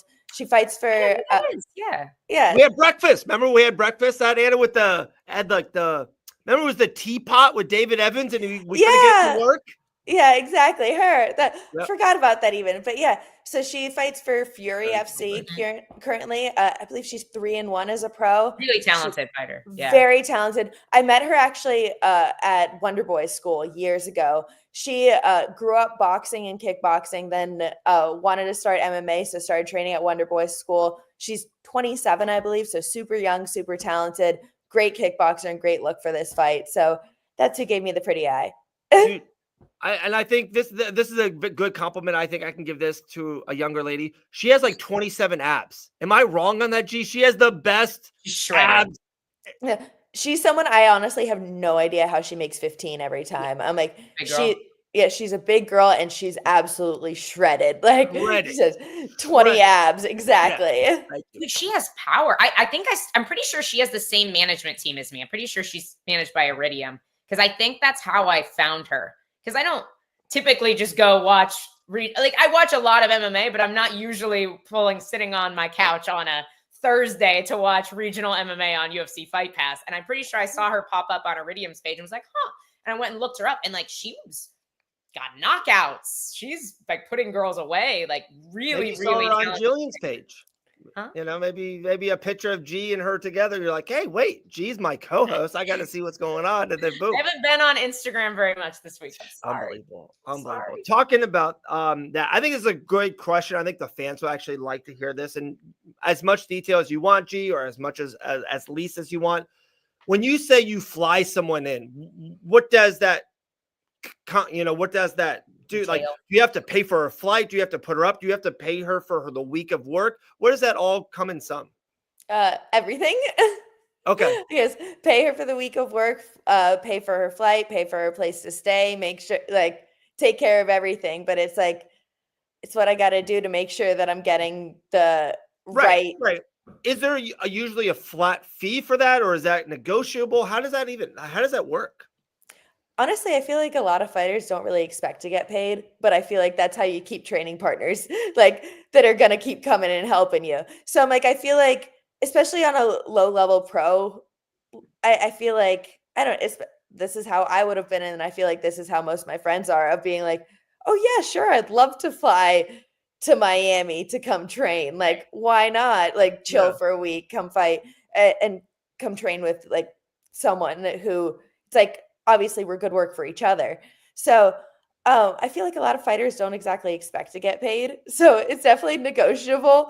But I feel like, yeah, like I said, as a low level pro, it's something that I feel like you're more like I would be just more thankful for if I did get paid, you know? So I'm like, it's definitely not something I guess most fighters expect. Well, and that's awesome. It definitely, like you said, it helps when you live in Florida. Because I remember, and this was part of the reason we ended up moving to Florida. I remember when we were living in Lee Summit, Missouri, and training at Glory, we were trying to pay people to come in for Grant. And nobody wants to go on a vacation to Missouri. But when it's nice, sunny Florida, it's definitely a lot easier to be like, hey, paid vacation in South Florida at a really cool gym. Yeah. Definitely I doesn't hurt. that. Like, well, so like a lot of times she'll be coming in like this week. It's like she's my drilling partner. It's not for her work. So it's like that's why I'm like, I feel the need to pay her, you know? Like she's here for me. She's just doing work for me. And then it's like after that, I'm like, you can train with everybody else if you want. I'm gonna go do cardio. Okay. Like that's cool. With that being said, can a fighter, especially on the regional scene, because dude, we talk about this all the time. It's so tough. People don't even understand. Even when you're just in the UFC for the first year or two, it's really tough to be like, hey, this is all I'm doing. It's a lot of obstacles for sure. And you want to make sure you got a couple wins in the belt, you got the second contract working, so on, so on, so on. But to me, that's like a great way for a regional guy or girl who's fighting on Fight Pass really close to, like you said, kind of get an extra payday in or a little bit of the week. And also, I'm not even joking about that. Like, it is great publicity to, whatever, training with you. You might post her up, Goat might post her up, her name's out there. That's just how the world works, right? Elle is seeing something on your page. Oh, they see her. Like, that's how you kind of build your following and your brand. So I think it's a win-win-win for all parties, I think.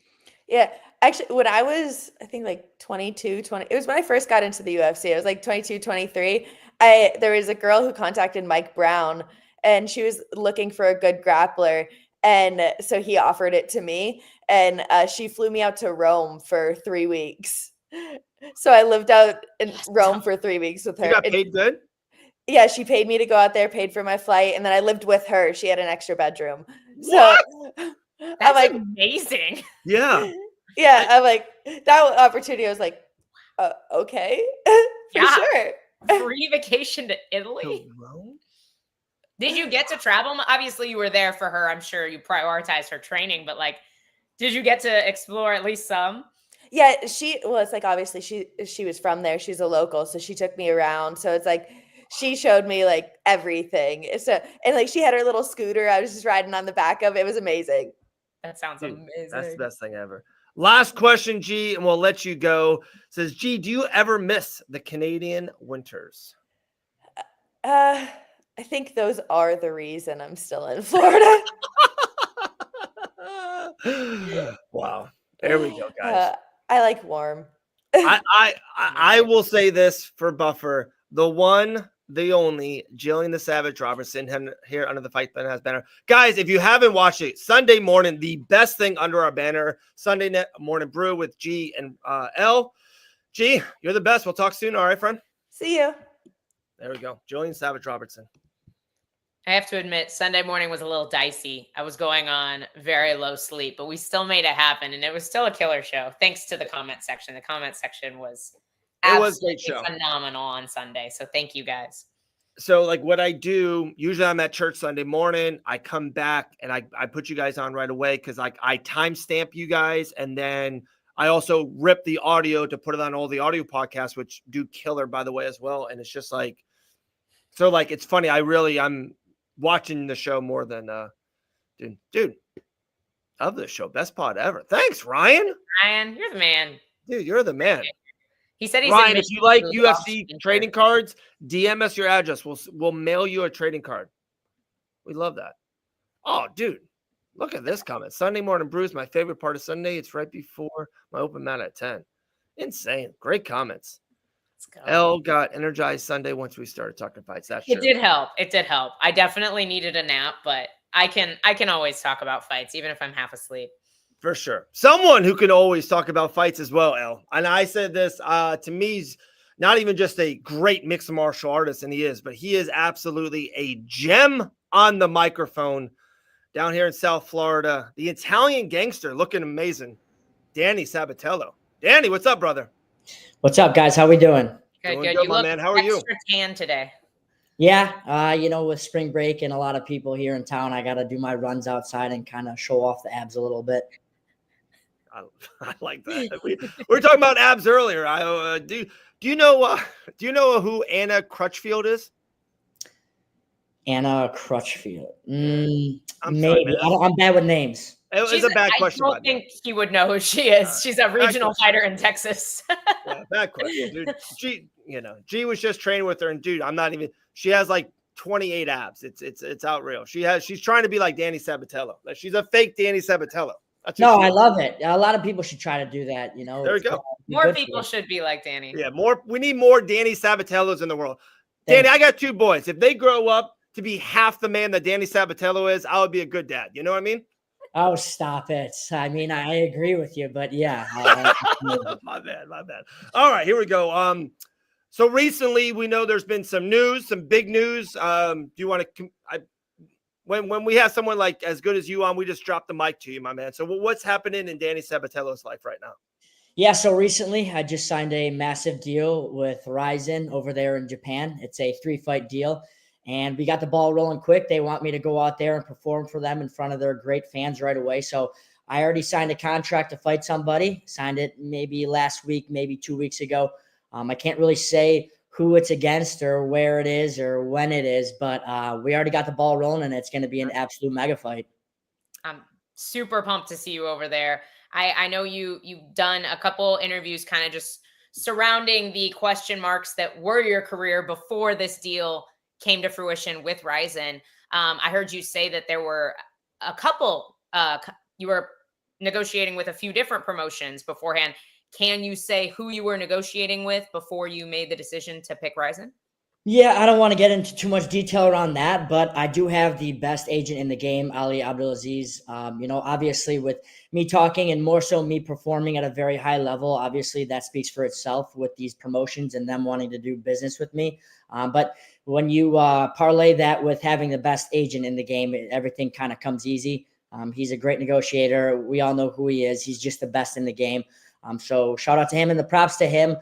He got me this deal, and he was the one negotiating with the other promotions. And listen, this is just the one that made the most sense to me. There's a lot of great promotions out there, a lot of promotions on the up and up. I feel like I'm a great fit in a lot of places, but right now in my career, I really wanted to go to Rizin. I fought in Japan maybe 2 years ago. And I always knew that I was going to come back. I love Japan. I love those fans out there. And me specifically with who I am and how I fight and everything, I think it's a great fit for the people out there. I think it's somewhat of an untouched territory for me, and I can absolutely blow the roof off this thing. That was my question. I was going right into it. How important was it to have a big fight in Japan?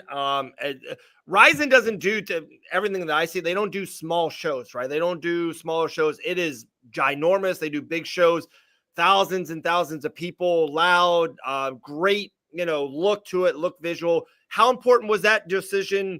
Kind of the aspect of everything that Rizin does, or was it more getting fights, finally fighting, having a little bit more of a rhythm as well? Because we know in the past year or two, you haven't had a great rhythm of fighting. Was it a little bit of both? Yeah, I mean, it was in an abundance of things, obviously with all those things that you already mentioned and a few other things, me as a fighter, you kind of just want communication, and you just, at the end of the day, want to get fights. Everybody wants to be a zillionaire, but at the end of the day, we do this sport because we love it.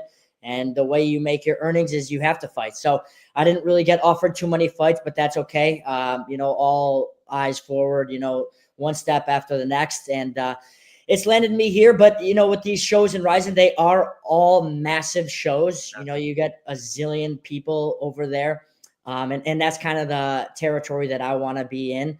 I think all my fights are pretty big. I think people want to see me either get knocked the fuck out or they want to see me knock somebody out. But it draws the eyeballs, and that's exactly what Rizin does.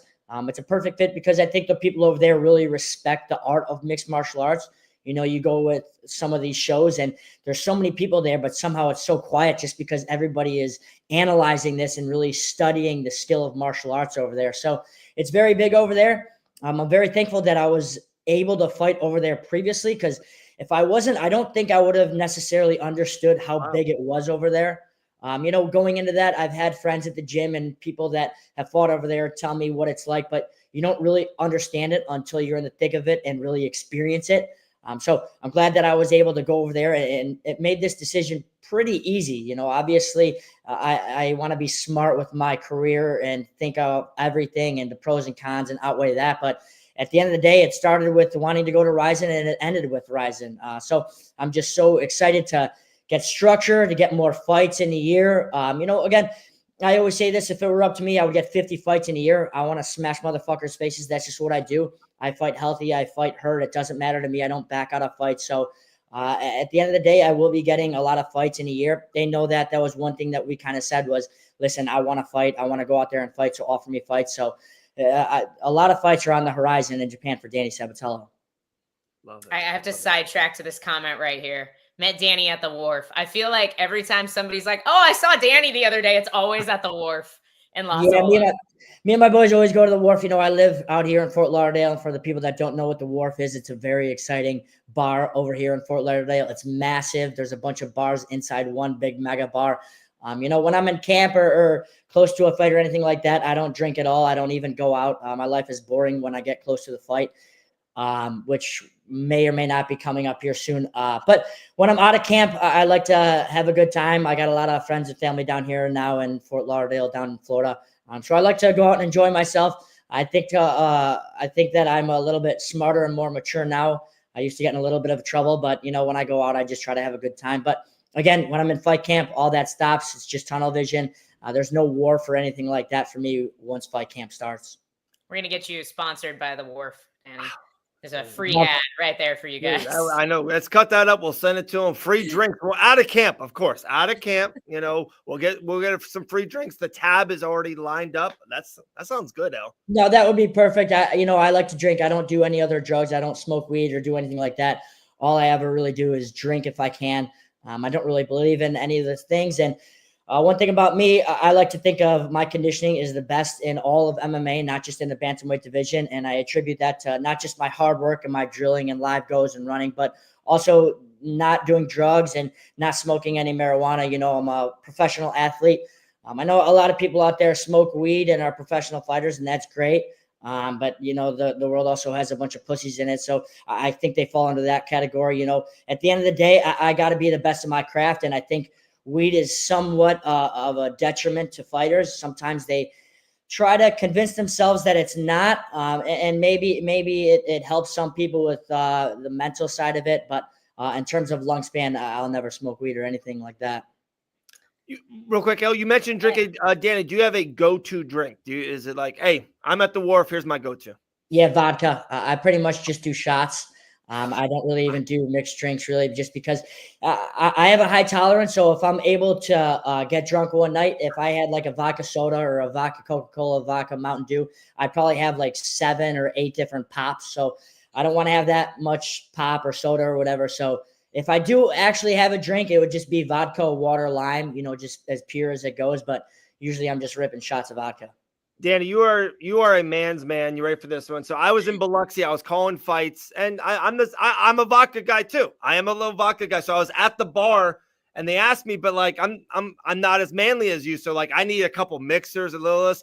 So I go, hey, can I get a vodka, a little bit of Sprite, a little bit of orange juice? It was a waitress, a female bartender, right? And she goes, huh, all right. She like gave me a dirty look because I wanted vodka, orange juice, and Sprite. So I felt a little off, my man. I'm, you know. Listen, all those drinks taste good. Those fluffy little drinks taste good. Listen, if somebody likes it, it's not pussy. It's just whatever you like. I always usually have a workout the next day after drinking. So I don't want to get too much of a hangover. The way I've found with my body, if I just drink pure vodka and water, I don't get hungover the next day, which allows me to work out and have a great conditioning or drilling session or what have you. But if I didn't, I probably would have one of those drinks. You know what? If anybody has a problem with a girly drink or whatever, they can go fuck themselves or see me outside. So if it tastes good, that's fine. But usually I just have to stay pure. What's your number one craziest wharf/bar story of all time? And real quick, El, I think vodka has Danny Sabatello hangovers. You know what I mean? Like us normal people, we get hungover. Vodka gets a Danny Sabatello hangover. That's a perfect line. But Al, to answer your question, I would never incriminate myself like that. I don't have any story like that, especially on camera. Maybe I could tell you at the gym sometime. All right. I'm going to ask you tomorrow. When I was younger and in college, high school, then a little bit after college, right when I moved down here, obviously influence is crazy.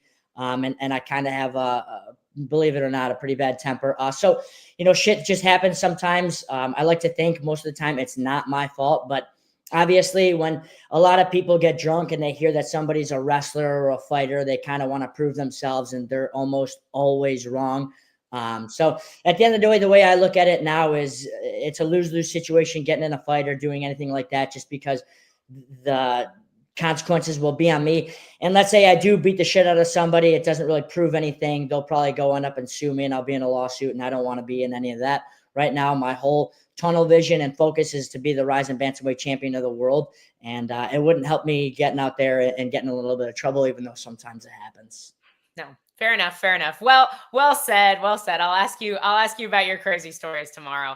But let's get back to the original topic of this transition out of Bellator, out of PFL. I know you didn't act like technically, or you did fight on a PFL card.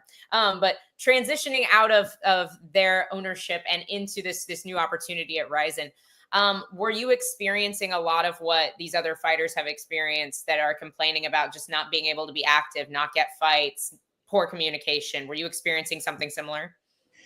Yeah, I mean, I don't ever want to talk bad about promotion or past experiences. Right now I am under contract in Ryzen, so it wouldn't make sense to, burn any bridges or talk bad about anything. But if you just look at how many times I've fought and how much I want to fight, you kind of could connect the dots. It doesn't make sense to me when these other fighters go out there and bash some type of promotion. I mean, not just selfishly for that person, but I'm also trying to build these promotions up. We got a bunch of people at American Top Team and just really around the world that are looking for fights. So we want to build these promotions up. We want to have these promotions have cards. We want these fighters to get fights. It's not really good for business to throw anybody under the bus or make anything worse than it is. Obviously, I'm in a new promotion, so I wasn't necessarily the happiest person in the world.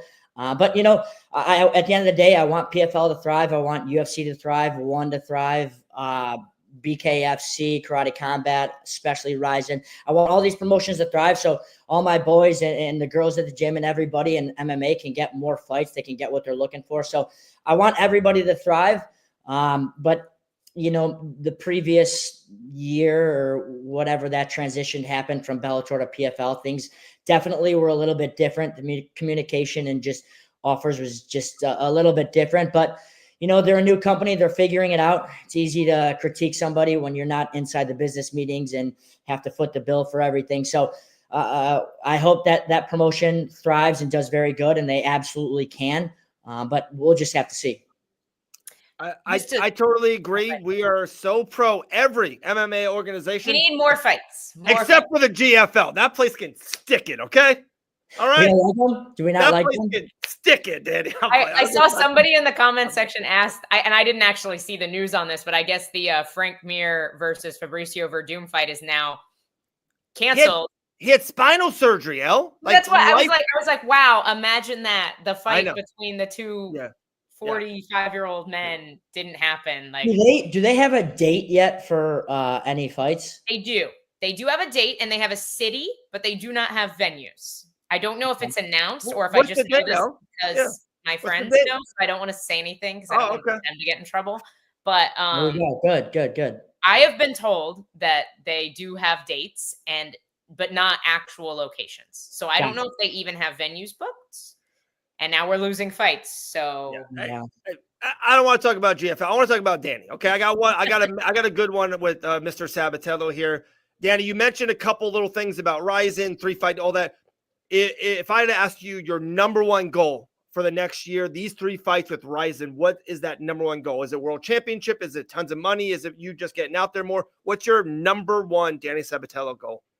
1000% the Ryzen Bantamweight World Championship. That's all I really have on my mind. The money, fame, all that, that's all cool. I'm not really too much of a money guy or a fame guy. Obviously, I like it. Who wouldn't like $1 zillion? Who wouldn't like to be world famous? But at the end of the day, what got me into this sport and what makes me wake up and excited in the morning and go hard at these practices is one day becoming a world champion for that organization. Obviously, we know how good that organization is and all the elite fighters that have fought there and currently do fight there. The unfortunate thing is I don't know how many fights it would take me to get to that world title because I know they're going to want me to prove myself. But all I can really do is finish these guys. I would like to say in 2025, I am the world champion. But I just don't know if that opportunity will come with me being a newcomer in the promotion, which is totally fine. I'm willing to prove myself. I'm willing to put my knee through these motherfuckers' skulls and show everybody that I am the best in the world. So I'll just have to go over there, finish these guys in very exciting fashion because the rule set is a little bit different. I think it does help out a wrestler a little bit with knees to the head on grounded opponents and everything like that. But the number one thing with me, world champion, and it always will be, my life and my passion. All I give a fuck about is fighting. And at the pinnacle of this sport is that world title that nobody can take it away from you. So that world title, that bantamweight Ryzen world title is going to be very awesome for me. I like that. I like it. Anything else for Mr. Sabatello? I definitely wanted to see like if you had specific names that you were kind of keeping an eye on in Ryzen because the lower weight classes are very, very populated in Asia. Yeah. Obviously, we have a teammate, Kyoji Horiguchi, holding their flyweight belt as of right now. Is there anybody on your radar specifically? Well, I've talked shit to a lot of those Japanese guys over there. It's funny. Everybody thinks that whenever I talk shit to somebody, I'm just trying to sell a fight or put on a persona or a character or whatever. But when I was in Bellator and even when I transferred over to PFL, I was on Twitter talking shit to guys under Rising contract. So, if I don't like somebody, I don't give a fuck if they're in a different promotion, if I'll never fight them inside of a cage or a ring. When I talk shit, I actually mean it. So, you can go back and you can look. I have called out a few of the guys in the bantamweight division over there in Ryzen. I may or may not be fighting one of them, but at the end of the day, I want to kick the shit out of all of them. I know they have almost all of them called me out. I look at my Twitter mentions sometimes, and right when the news was announced that I would be going over to Ryzen, I saw a bunch of those bantamweights calling me out, asking me to fight. I might grant one of them one of their wishes very soon. But obviously a couple of them, it's very personal. Hopefully it is one of them, maybe. But any of them are very exciting fights for me. I think it's going to be absolutely massive over there. Japan obviously respects the skill set, but they also understand that I'm a loud personality. And I'm going over there not just to be the Ryzen Bantamweight champion. I'm going over there to take over mixed martial arts in all of Japan. I have one more question for you. You talked about just like you said, you're a loud character and the Japanese fans, they absolutely eat up any martial arts that come their way. They are very respectful. They are obsessed with the sport. Another thing they're super duper obsessed with there and do at obscene proportions is their pro wrestling. Obviously, you have the character, you have the tan. Is there any point where we may see you in either the WWE or in one of these insane Japanese pro wrestling promotions? Because I've seen some of the nuttiest videos, guys jumping off the most insanely tall ladders. It's crazy over there. Yeah, it absolutely is massive over there. I can do a lot of things, but I can't tell the future. Am I suited for pro wrestling? Yeah, it would seem like that. Obviously, I need to get my goals and my dreams accomplished in MMA, and then who knows what'll happen. It definitely does interest me, and in Japan, it is absolutely massive. Last week, I was just talking to Dan Lambert, the owner of American Top Team, and he knows all about it. It's very awesome, very funny, very cool what they do over there with fake wrestling in Japan. So, one day we might see me in the ring and doing that type of stuff because it definitely interests me and I definitely do like it. I'm growing a respect and a likeness towards it each day. I think it would be very cool. But again, with MMA and how hard this sport is, the hardest sport in the world by a zillion, you need to have a tunnel vision. You need to have a focus. So I don't really want to think about that too much right now. But in the future, it definitely seems like something that I would be interested in. I love it. Dude. Every Danny Sabatello interview is phenomenal. But the three things that I got most from this is, one, Danny Sabatello is going to be the future Ryzen bantamweight champion. 2, you drink water with vodka. Just do shots. You do the water. I'm learning that as a man. And 3, GFL could stick it, okay? All right, that's what they can do. They can stick it. No, Danny, man, appreciate you much. Appreciate your time. We've been talking for a long time. Massive fan of you, and continued success. And I can't wait to see that fight announcement. Yep, absolutely. Thanks for having me on Fight Bananas, guys. Where can people follow you? Oh. They can follow me at Shock This World on Instagram and Twitter. There you go.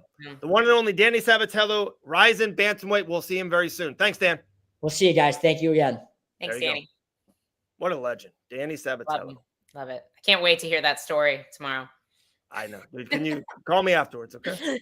Yeah, dude, I saw something up here I want to go back to. It was very nice. I don't know if we do. Dude, great. Best pod ever. The way you interact with the fans, have great guests on. Dude, Christian's the man, dude. It's Christian. Christian's how always funny. Danny Sabatello. We appreciate you. Dude, I still have a piece of fish stuck in my teeth, guys. This is the Jordan flu game. I think fighters sometimes fight hurt. I am dying here. You have to get appropriate snacks for the podcast. See, I am a pro snacker. So I'm not even joking. I have zero idea how I got this fish sandwich. I did not order a fish sandwich. I don't like fish sandwiches. But it said it was for Dave. Did you just eat somebody else's lunch? I don't. This is how my did somebody studio. Have the address to send you a fish sandwich? I actually have no idea what's happening. Why didn't they send me lunch? I'm upset. Watch, Dave ate somebody else's lunch, guys. Dude, I don't. Does it say your name on it? Did she walk up and say, Dave? No, it does not. She just handed it to you and you took it? It was a man. No females are allowed in my studio, okay? He just handed you a sandwich or a bag and you just took it and didn't go, I didn't order anything. What if it was I was live on air. I can't talk to the person. They just dropped me off for the studio next door and you ate somebody's lunch? Probably. Dave ate somebody's lunch live on air, guys. There's no proof.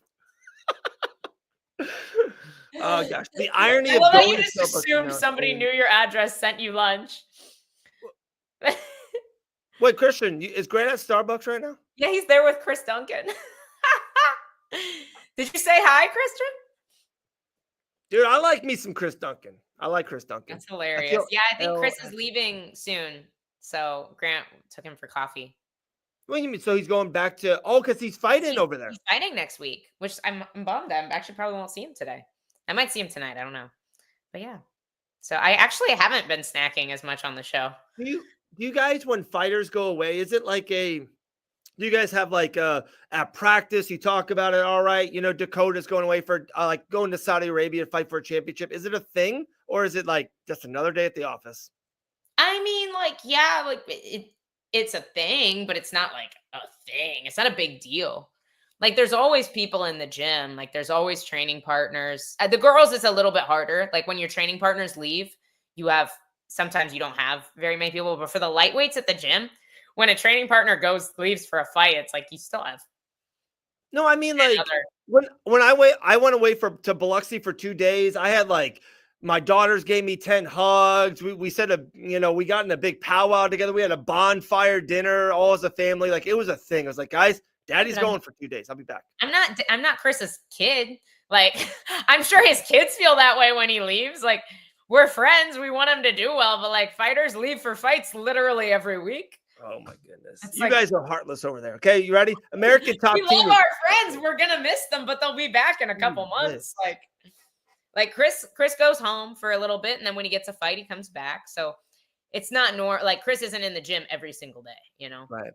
5 minutes left in the show. There's another topic. I don't want to get into it. It's too good. I don't want to cram it in here in 5 minutes. So I saw a picture yesterday that Gamrot posted on IG, and then everyone else kind of made it in the stories. How good was that room yesterday? It's Gamrot, it's Grant Dawson, Bo Nickel, Mike Brown, Mo Chris Sarv. Duncan, Mo Sarv. How good is that room? Killer. Dude. It's Mike Brown's army. That's what everybody's always commented, like Brownie's army. I got to get back down there. I got to just get down there. I just want to watch. I just want to sit on those silver bleachers. And L, maybe I know you're kind of getting back into it. Maybe we can just go and I just want to watch. Oh, I love going in and watching, especially on Mondays. Monday morning practice is my favorite practice to watch. What time on Monday? What time on Monday? 11 a.m. 11 a.m. I'm because I'm not back to the wrestling class just yet. So, but if I do go in on Monday, I'll just sit and watch the rounds, like some of the highest level wrestling rounds. Like if I make it to you on Monday, would you go? Yeah, I have to see if I can bring you. Yeah. Put in the word right. Honestly, put in the word right now. Talk to Lambert. Talk to the guy. Dude, they all love me there. Come on. It's just like any idea who you are, Dave. I'm sorry. Unbelievable. Dude, they barely know who I am. I'll walk in with Sabatello. I'll just run this. I'll wear a white. He has a better chance of getting you in. I'm a peon. Dude, Grant's a future legend there. Just say, hey, my boy Dave's coming on Monday, okay? Grant has more pull than I do. Actually, I can't go this Monday. It's spring break for the kids. Dustin isn't here right now, Christian. He's not here right now. He's with his family. He's like Chris. He comes in when he has a fight because he lives in. Maybe he's getting ready for a big fight in New Orleans in the summer. I don't know. That would be so cool if they let Dustin have his retirement fight in New Orleans. That would be just so poetic. I really do hope that comes to fruition. I will say this, and maybe I'm thinking too much into it. I think, and you know this, I'm a major Dustin Poirier mark. Love that guy, right? He's one of my favorite fighters of all time. I think it will be too emotional for him. I think it will be too big. I don't feel confident in if he fights. Like, I just think the moment, the week, the walkout, I think it's a lot if you think about it. He wants it though. I sure maybe. But I think he wants that moment, and he deserves that moment. Like, he is so beloved in Louisiana. We honestly have not talked about this fight, which is I know. We got 3 minutes left. Let's cram it. The rest of the card kind of meh. But honestly, this main event is fun. It is.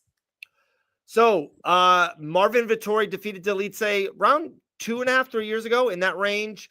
Marvin Vettori, I believe, is a -150 betting favorite. Delitse is the underdog. That's what it should happen. If you win the first fight, like Gaethje, you should be the betting favorite. I don't know, but I like Marvin in this spot. I think he's been out a while, but we know it's been injury based. It's not like he's been not wanting to fight. It's actually his first. I'm pretty sure it's his first fight with ATT. That's crazy. Which is wild because he's been here forever. Who's going to be in his corner? Do you know that? Who's coaching him? The main I coach? would assume Brown because he works with Brown a lot.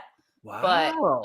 But I'm honestly not positive. He works with Brown a lot, and he works with Macahon a lot, is what I've seen. But okay, gotta be completely honest, I'm not super privy to what's going on in the middleweights world because I'm on the opposite side of the gym trying to not get stepped on by them.